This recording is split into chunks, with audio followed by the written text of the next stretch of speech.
Assalamualaikum warahmatullahi wabarakatuh. Asal-muasal inspirasi salah satu merek perangkat elektronik terkenal di dunia, berawal dari cerita ini. Kesamaan dan kesimpulan ada di akhir cerita. Semoga terhibur dan selamat menikmati.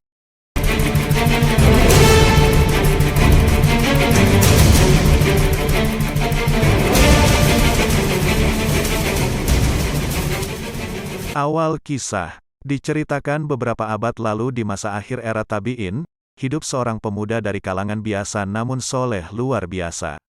Suatu hari, pemuda yang dikisahkan bernama Sabit bin Zuto sedang berjalan di pinggiran kota Kufah, Irak.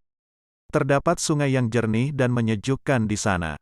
Tiba-tiba, sebuah apel segar tampak hanyut di sungai. Dalam kondisi yang lapar, Sabit memungut apel itu dan memakannya untuk mengisi perutnya yang keroncongan. Baru segigit menikmati apel merah nan manis itu, Sabit tersadar dari perilakunya. Meski menemukannya hanyut terbawa air sungai, Sabit merasa bersalah telah memakan apel tanpa seizin pemiliknya. Bagaimana bisa aku memakan sesuatu yang bukan milikku? Bukankah buah apel dihasilkan dari pohon yang ditanam seseorang? Pikir Sabit penuh penyesalan. Didasari rasa bersalah dan takut akan dosa, ia kemudian menyusuri sungai untuk menemukan pohon apel yang buahnya terbawa arus sungai tersebut. Sabit berpikir harus bertemu dengan pemiliknya dan meminta kerelaan atas buah yang sudah digigitnya.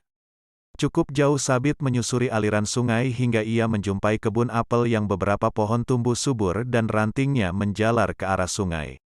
Tentu tak mengherankan jika buahnya sering jatuh ke sungai dan hanyut terbawa arus. Setelah yakin, Sabit segera mencari pemiliknya atau orang yang bisa dimintai keterangan tentang hal itu. Tak lama kemudian, ia mendapati seseorang lalu menghampirinya seraya berkata, "Wahai hamba Allah, aku sudah memakannya, apa engkau sudi memaafkanku?" kata Sabit sembari menunjukkan apel yang telah digigit itu. Namun orang itu menjawab, "Aku bukan pemilik kebun ini, hanya pemilik kebunlah yang berhak atas maksud dan tujuanmu. Rumah pemilik kebun sekitar 5 mil dari sini," ucap penjaga sambil menunjuk untuk mengarahkan. Setelah mendapatkan keterangan detil tentang alamat rumah pemilik kebun, Sabit bergegas menuju ke sana meski harus menempuh perjalanan sejauh 8 km. Setelah sampai di rumah yang dituju, Sabit mengetuk pintu dan mengucapkan salam. Seorang pria tua membuka pintu dan mempersilahkan masuk. "Wahai hamba Allah, aku datang ke sini karena telah menemukan sebuah apel dari kebun Anda yang terbawa air sungai, kemudian aku memungut dan memakannya. Aku datang untuk meminta kerelaan Anda atas apel ini. Apakah Anda bisa meridhoinya untukku? Aku telah menggigitnya dan ini yang tersisa," ujar Sabit sambil menunjukkan sisa apel yang sudah digigitnya.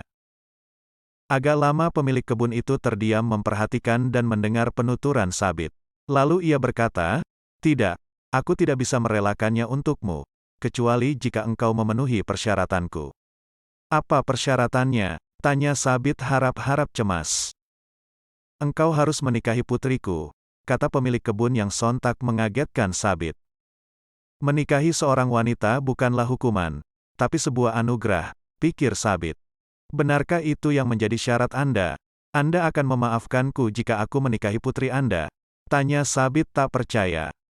"Benar," ucap pemilik kebun. "Tapi putriku yang akan engkau nikahi merupakan wanita cacat. Dia buta, tuli, bisu, dan lumpuh. Tak mampu berdiri, apalagi berjalan. Kalau kau menerimanya maka aku akan memaafkanmu," kata pria tua itu lebih lanjut. Sabit terhenyak dan menerawang. Rasanya begitu berat syarat yang diajukan, tak sebanding dengan kesalahannya. Namun, jika ia mengingat dosa karena ada makanan haram masuk ke perutnya, tentu itu jauh lebih berat. Tanpa berpikir panjang, Sabit berucap, "Aku menerima persyaratan Anda." Setelah mendengar jawaban Sabit, pemilik kebun tersenyum dan berkata, "Bagus, datanglah ba'da Isya untuk aku nikahkan dan berjumpa dengan istrimu."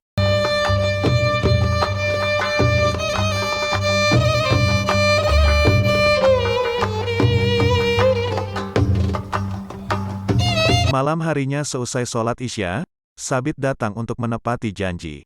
Setelah proses pernikahan selesai, ia dipersilahkan menuju ke kamar pengantin untuk menemui mempelai wanita. Meski hati bergejolak luar biasa, namun pemuda tampan dan gagah itu tetap mantap melangkah dan ikhlas menerima ketetapan Sang Ilahi Robi. Setibanya di depan pintu kamar pengantin, Sabit mengucapkan salam seraya masuk ke dalam kamar. Betapa terkejutnya Sabit ketika mendengar jawaban salam dari wanita yang suaranya lembut nan merdu. Tak hanya itu, wanita itu berdiri dan menghampiri Sabit. Begitu cantik paras sang wanita dan tanpa cacat apapun. Sabit kebingungan, ia berpikir salah memasuki kamar dan salah menemui wanita yang seharusnya buta, tuli, bisu, dan lumpuh. Di tengah kebingungannya, Sabit bertanya pada gadis cantik bak bidadari itu, "Apakah aku salah memasuki kamar?" Sang gadis menjawab, "Tidak, engkau tidak salah memasuki kamar, dan akulah wanita yang telah engkau nikahi," jawab si wanita. "Apa yang dikatakan ayah tentang aku?"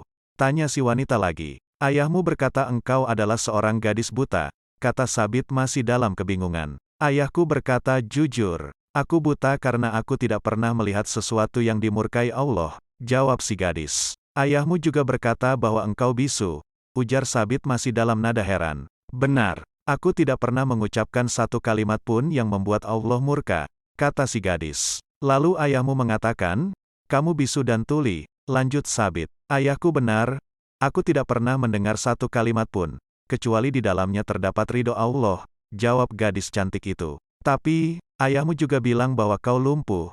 Pertanyaan terakhir Sabit. "Ayah benar dan tidak dusta. Aku tidak pernah melangkahkan kakiku ke tempat yang Allah murkai," ujar si gadis membuat Sabit begitu terpesona. Sabit memandangi istrinya yang cantik jelita itu.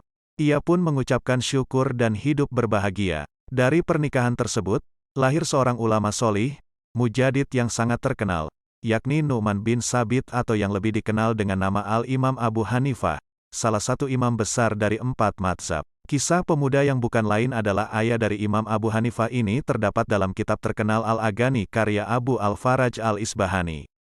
Buku terkenal dalam kesusastraan Arab tersebut berisi tentang sajak lagu serta informasi biografi dari tokoh-tokoh Islam terdahulu, para tabi'in dan tabi'ut di masa dinasti Umayyah dan Abbasiyah. Sebagaimana diketahui, Abu Hanifah merupakan ulama cerdas ahli fikih dan ahli ra'i, pelopor mazhab Hanafi. Beliau lahir di Kufah, ibu kota dinasti Umayyah, pada 80 Hijriah atau 699 Masehi. Kitabnya yang terkenal, yakni Kitabul Athar dan Fiqh al-Akbar, yang hingga kini menjadi rujukan hukum fikih bagi para pengikut mazhab Hanafi di seluruh dunia. Dalam mempelajari hadis, Abu Hanifah sempat bertemu dengan sahabat Rasulullah, Anas bin Malik, yang wafat tahun 93 Hijriah. Di masa remajanya, Abu Hanifah menghabiskan waktu untuk mempelajari hadis Rasulullah. Saat ini, mazhab Hanafi merupakan satu dari 4 mazhab yang paling banyak dianut Muslim Sunni di dunia. Mazhab tersebut juga menjadi dasar kekhalifahan masa dinasti Abbasiyah dan Turki Utsmani, serta dianut oleh Kekaisaran Mughal di India. Di era sekarang, mazhab Hanafi banyak digunakan Muslim di beberapa negara Timur Tengah dan Asia Selatan, seperti Turki, Afghanistan, India, Pakistan, Bangladesh, serta di Suriah, Lebanon, Turki, Iran, Irak, dan Palestina. Wallahu a'lam bishawab. Hanya Allah Subhanahu wa Ta'ala yang tahu kebenarannya. Wassalamualaikum warahmatullahi wabarakatuh. Soal hubungan cerita ini dengan salah satu merek elektronik terkenal di dunia, tinggal disangkut-sangkutin aja.